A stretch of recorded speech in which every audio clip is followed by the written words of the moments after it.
नमस्कार दोस्तों, मैं हूं फिजा और आप देख रहे हैं इस वक्त 4 PM न्यूज नेटवर्क। दोस्तों, अक्सर कहा जाता है कि राजनीति में कोई भी किसी का नहीं होता, कोई ईमान जैसी चीज नहीं होती और ना ही कोई राजनेता में कोई शर्म या लिहाज होती है।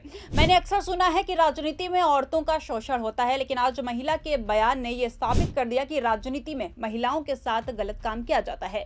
दरअसल आपको बता दें कि इस आरोप में पूर्व गवर्नर और सीएम कल्याण सिंह पर भी आरोप लगाए गए हैं।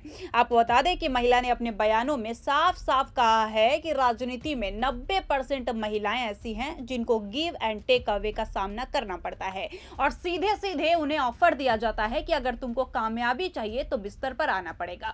दोस्तों, ये बड़ी हैरान करने वाली बात है कि जिस देश में महिलाओं को लक्ष्मी का रूप माना जाता है, जिस देश में महिलाओं को सम्मान देने का ज्ञान दिया जाता है, उस देश में ऐसी घिनौनी हरकत हमारे समाज और हमारे देश के कानून व्यवस्था पर सवाल खड़े करता है। दोस्तों, आज सत्ता की आंखों में आंखें डालकर पत्रकारिता करना मुश्किल हो गया है। हमारे 4 PM नेशनल यूट्यूब और फेसबुक चैनल को, जिसे आपका प्यार और विश्वास हमेशा से मिलता रहा है, उसे बंद करके सरकार ने ये साबित कर दिया है कि वो आपके सवालों से कितना डरती है। मुश्किल दौर है, लेकिन हम न रुके थे और न ही रुकेंगे। हम सच के लिए हमेशा लड़ते रहेंगे। ऐसे में 4 PM यूपी को ज्यादा से ज्यादा ज्वाइन करें और स्वतंत्र पत्रकारिता को जिंदा रखने के लिए जितना हो सके उतना हमारा आर्थिक सहयोग करें।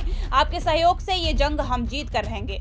दोस्तों, एक तरफ यही सारे नेता बेटी बचाओ बेटी पढ़ाओ का नारा लगाते हैं, तो दूसरी तरफ उन्हीं बेटियों के मजबूरी का फायदा उठाते हैं। दोस्तों, जब एक माँ बाप अपनी बच्चियों को पढ़ाने की सोचते हैं और कुछ बनाने की सोचते हैं, तो इन नेताओं के हरकत की वजह से उनकी सोच बदल जाती है।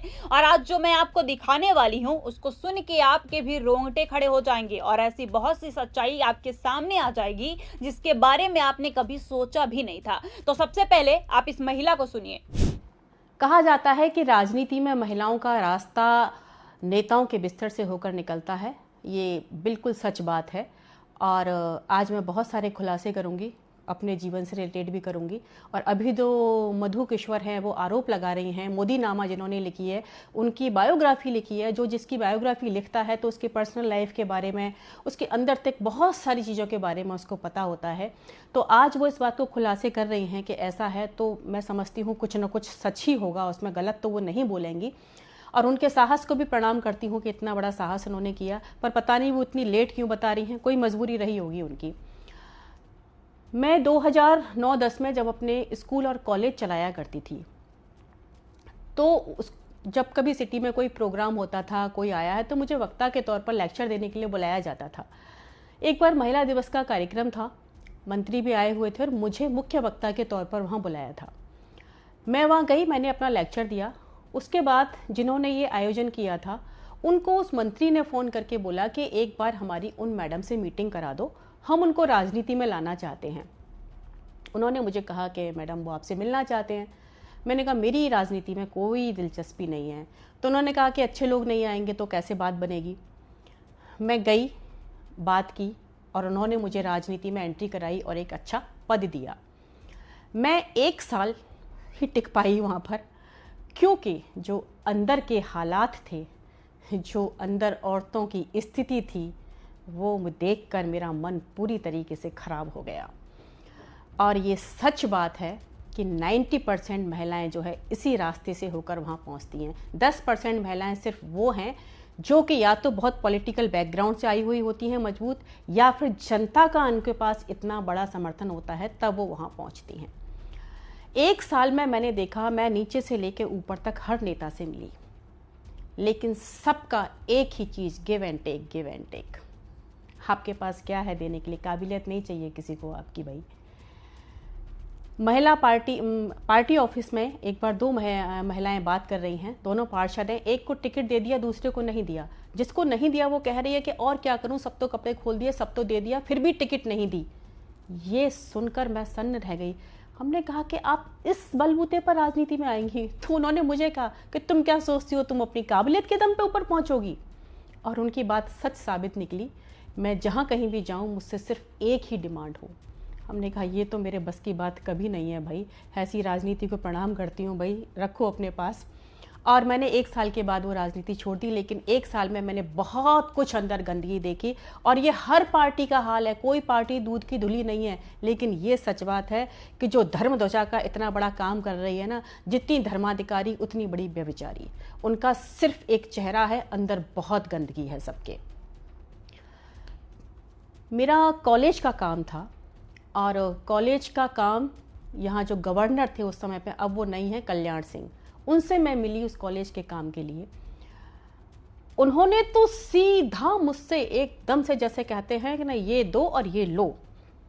हमने कहा ये क्या तरीका है भाई, और उन्होंने मेरा काम नहीं किया। जब मैंने मना कर दिया कि मैं ये तो नहीं कर पाऊंगी कैसे भी, तो उन्होंने मेरे कॉलेज में 10 कमियां निकाल दी। अब मुझे पता था कि ये नहीं चलने देंगे। आखिरकार मैंने वो कॉलेज बंद कर दिया।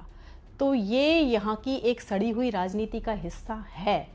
लेकिन मैं फिर भी उन महिलाओं से ये कहूँगी कि भाई, आप इतनी महत्वाकांक्षी कैसे हो सकती हो कि आपके पास जो अपनी सबसे अनमोल चीज़ होती है, आप उसी को दांव पर लगा देती हो। यहाँ सारे पुरुष ही गलत नहीं है कि भाई सारे जो है सारा दोष जो है आदमियों का है, औरतें तो बहुत अच्छी धुली हुई हैं, ऐसा भी नहीं है। क्योंकि औरतें ऐसी हैं तभी वो ऐसा हो रहा है, वो करती हैं ऐसा, कंप्रोमाइज़ करती हैं तभी तो आपको कंप्रोमाइज़ करने की क्या ज़रूरत है? हो रहा है तो ठीक है, नहीं बैठो अपने घर पर। लेकिन ये सच है, 90% के साथ, महिलाओं के साथ यही हो रहा है। अभी और खुलासे होंगे इस चीज़ पर, तो आगे चीज़ें आएंगी। लेकिन 4 चीज़ें मैं अपनी सारी बहनों से कहूँगी कि तू रजिया बन, तू दुर्गा बन, तू कभी न बिन कपड़ों वाली बन। तेरे बदन पे मरते लोग, तू उस बदन की रखवाली बन। तू हर घर की इज्जत और आन है, तू नहीं अय्याश मर्दों की शान है। तू पैसे पर मत नाच, तू पैसा बरसाने वाली देवी बन। नाचना बुरी बात नहीं है, वो भी एक कला है, पर तू अय्याश मर्दों को, जल्लादों को नचाने वाली बन।